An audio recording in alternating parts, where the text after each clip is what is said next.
it's been exactly 4 weeks since Octopus installed my heat pump, which is a Daikin Hourtherm 9, I think. So it's a 9 kilowatt heat pump.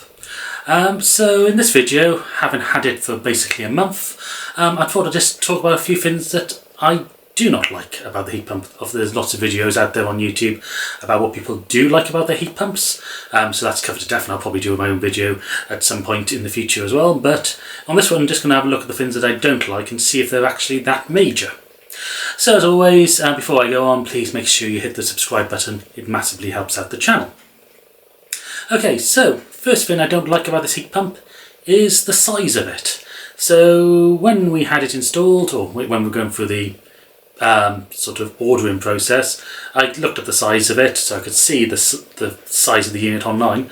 But once it's in the garden, you realise just how big it is, because it's not just the size of the unit itself, it's the plinth that it stands on, it's the supports, so it does become quite dominating in this part of the garden.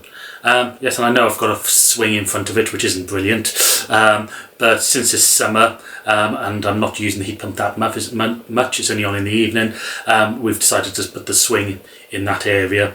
In the winter, when the heat pump will be running more continuously, to make sure there's good airflow around it, we will be moving that swing seat to somewhere else.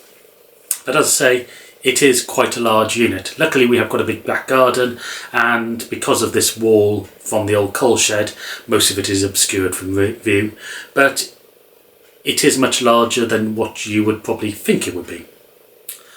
Okay, the second thing I don't like about the heat pump are these cable runs. So most of the units are outside, but there's cables going all over this wall. The ones we particularly don't like are these ones that go around the side of the house.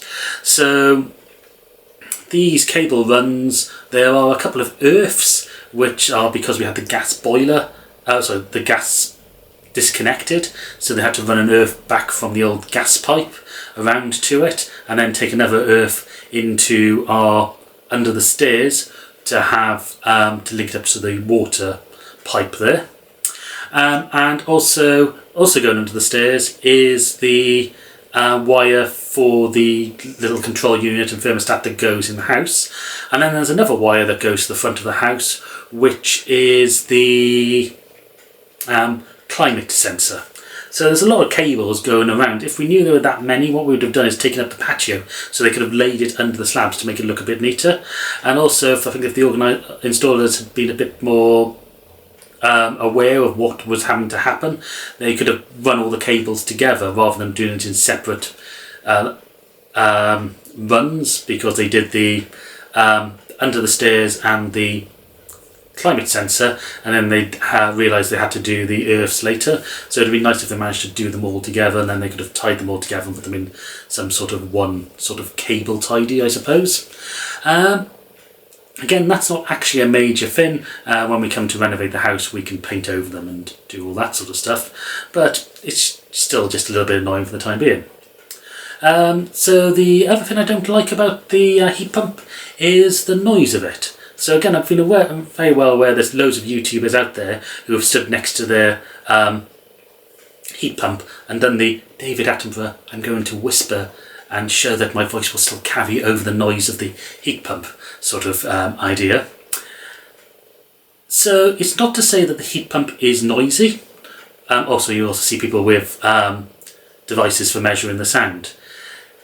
But it is definitely a sound to it. It's obviously most of the time it's not running, especially during the summer. But when it actually is doing its compressing and pumping, you can hear it. It is a low rumbling sound. So yes, you can whisper over the top of it because it's in a different register. It's no louder than my old gas boiler when that's switched on, but for those who have been watching these other YouTube videos and thinking that they are very, very quiet and silent, they're not, is the best way to describe it. I'd say most of the time I have it running in the night at the moment, and it's not loud enough to penetrate the house or any of our neighbours or disturb any of those. But if you are in the garden and it does click on, you can definitely hear the rumbles from it. It sounds more like background traffic noise if you live next to a reasonably busy road, that sort of level of noise. Other things No, I think the other thing I really don't like is the app. So I've got the Onnectar app, and it tells me what my usage of electricity is. So it tells me how much electricity has gone into heating the hot water, how much electricity has gone into the heating of the house, but it doesn't give you the output from the actual heat pump. So it doesn't tell you how much heat has actually been produced for each of those applications. So for that you have to go into the shed and use the on-wall control unit there and get the information from there. It'd be nicer if the app was a bit more intuitive than that. And something I can't find is how to work out if the immersion boiler is or the immersion heater is coming on, because I'm contacting Octopus Help Support about this, because when I've had the heating running, it's been running at a copper 4, which is good. However, when it's been doing the hot water heating, which it's been doing every night, the copper is only 1.7, and doing a quick Google search says that something probably isn't right about that, and it may be the immersion is on. But I can't see in the app or on the controls how to check if that's actually happening. Bear in mind the heat of the hot water only up to 48, and apparently the immersion should only kick on after 50 degrees. So yeah, I want to check with Octopus about that. So that'll probably be in an update next month. Anyway, thank you for watching. As I say, please hit the subscribe button, comment your own experience about heat pumps below, and I look forward to seeing another video very soon.